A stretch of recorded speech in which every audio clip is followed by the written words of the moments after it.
میں دعوت خطاب دینا چاہتا ہوں شمس الواعظین حضرت علامہ مولانا صاحبزادہ ابو الخیر محمد زبیر نقشبندی مدث اللہ العالی کو کہ وہ آئیں۔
آپ نے فرمایا آپ کی پر کوئی فضیلت حاصل ہے جو میری تمہارے ادنا کا فضیلت ہے. اور سمجھیں گے اپنے سے حضور نے اس کو تشریح دی اور تفصیل دی اور اس کی عظمت کا بیان کی عالم کی. بلکہ سرکار نے فرمایا مقام تو یہ ہے عالم کا کہ خود رب نے کائنات کے فرشتے اس پر اپنی رحمتوں کا نزول فرماتے ہیں. چیزیاں دلوں کے اندر ہوتی ہیں جو پانی کے اندر نچھتے ہوتی ہیں وہ بھی علم پڑھانے والے کے لیے علم حاصل کرنے والے کے لیے رحمت کی دعائیں کرتے رہتے ہیں, مغفرت کی دعائیں کرتے ہیں. اے اللہ اس کی سلامت اس پر رحمت رکھنا. چیزیاں کی دعا کرنا, درجہ کی مچھلیاں کی دعا کرنا, یہ اس کی مقبولیت کی علامت ہے. اس لیے حدیث مبارک کے اندر آتا ہے کہ جب رب کائنات کسی کو اپنا پیارا بنا لیتا ہے, جب کسی کو اپنا محبوب بنا لیتا ہے تو جبرائیل سے کہتا ہے جاؤ نہیں اعلان کرو, آسمانوں میں اعلان کرتا ہے کہ اللہ نے اس کو اپنا پیارا بنا لیا ہے, فرشتے تم بھی اس کو اپنا پیارا بنا.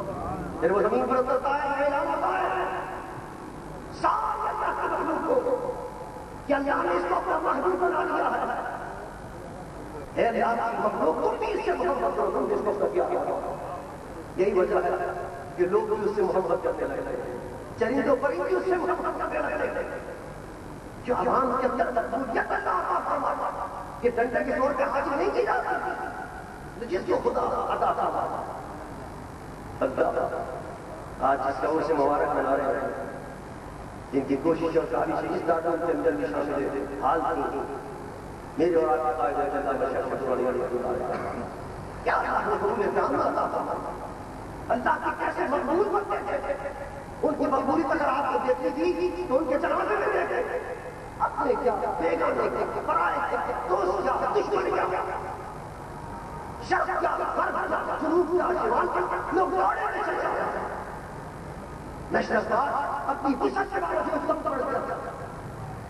یہ قبولیت عام کہ اللہ نے فرمایا حدیث مبارک کا آتا فجود اور جس کو رب کائنات اپنا پیارا بنا لیتا ہے اس کی قبولیت کا اعلان کر کے جاتا ہے, پھر ہر شخص سے محبت کرنے لگتا ہے. اور پھر عالم کی شان تو یہ رہتا ہے کہ جنگل کے درندے بھی اس سے محبت کرتے ہیں. حضور نے فرمایا کہ جو دلوں کے اندر چیزیں ہوتی ہیں وہ بھی اس سے محبت کرتے ہیں, اس سے دعائیں کرتے ہیں. کیا مقام ہے ان کے دین کا بڑا مرتبہ اور مقام ہے میدان ایمان. اور یہاں ایک بات اور اس کا سچ کہ یہ جو فرمایا کہ جو عالم ہے اگر آپ دیکھتے ہیں کہ اللہ تعالیٰ کہ عالم کی فضیلت عابد کی. اب اس کا مطلب یہ نہیں کہ آپ یہ سوچ رہے ہیں کہ صاحب نماز ہمارا سب چھوڑ نہیں سکتے بس آپ علم حاصل کرو کافی نہیں, یہ مطلب نہیں ہے. جو فرائض ہیں آپ کے اوپر وہ تو ادا کرنے لازمی ہے.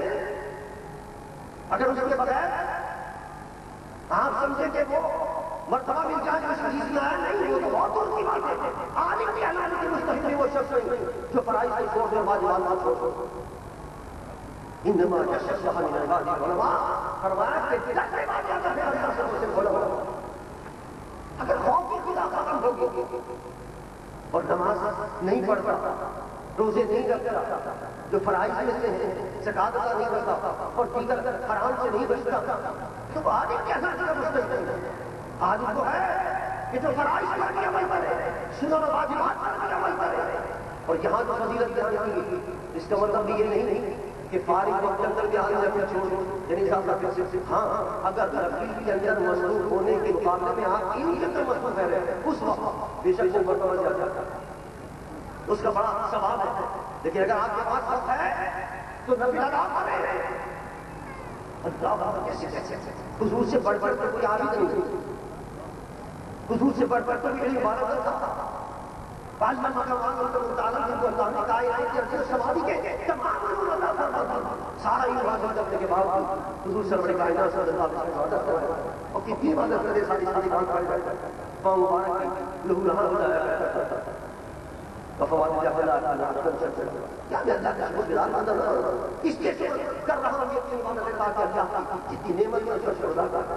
علم حاصل کرنے والے کو زیادہ شکر ادا کرتا, زیادہ نوافل ادا کرتا. اس وقت علماء فارغ ہو کر جا رہے ہیں, ان کی خدمت میں میں گزارش کروں گا